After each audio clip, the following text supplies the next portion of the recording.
Ganda ng drone. May drone. Asan na? Ayun. Di ba may drone? Ang cute. Ang cute, di ba may drone siya? Oh. Ang galing. Yung drone ko di pa naayos eh.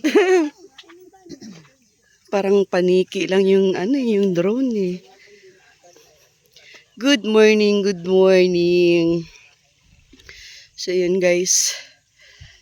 Napakaganda ng area na pinuntahan namin. Dito talaga kami. Always, siguro mga parang 3 times na kami nakarating dito. Pang ngayon, pang 3rd. At camping. Siyempre guys, happy birthday Ate Kat. Yung aking mamita dito sa Dait. So ayan.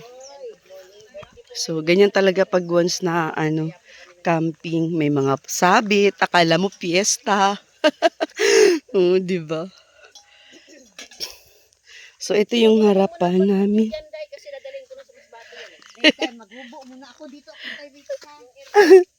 Baliktad akong pantalon. Baliktad ang pantalon ng birthday girl. Baliktad ang pantalon ni Ate Kat ang aga-aga.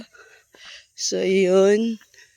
Dito talaga yung aking suki. Ha? Oh, malawak ka yung loob. Ang ganda nga na pagkalagay ko ngayon eh.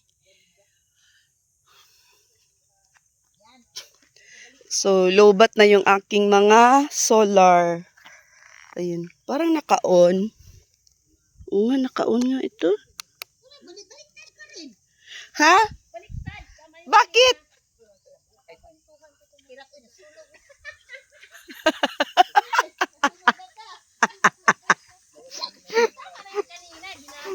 Hindi, baliktad pa din. Ay, ano ga ites? Dami naming handa oh. O, paki lang. Oy, lalo na bumaliktad eh. Ote, ikaw ang magaling magluto eh. Oh, ako pang magaling. Ikaw na, sige na. Yan ka mali, you're wrong.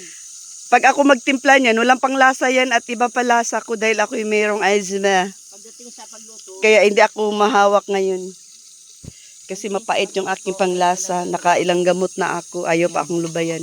maghalo-halo lang ako pero magluluto ko nito ay siya. Kasi ito po talaga yung hindi ko pinangarap sa buhay. Magluto. Mahugasin mo na lang ako paigibin. Tama na yung kanina, Mare. Oh. Good. Happy birthday. Paghawak nga pang mayaman ba? Ganon. Yan. Kasi, Alis! Mayaman tayo. Ganyan, oh. Ganyan, oh. Ganon ang hawak, oh. Yan, hinay-hinay. Sige na. Pag dalaga pa daw, ganitong hawak. Yan. E paano pag sunog na? Pag sunog na,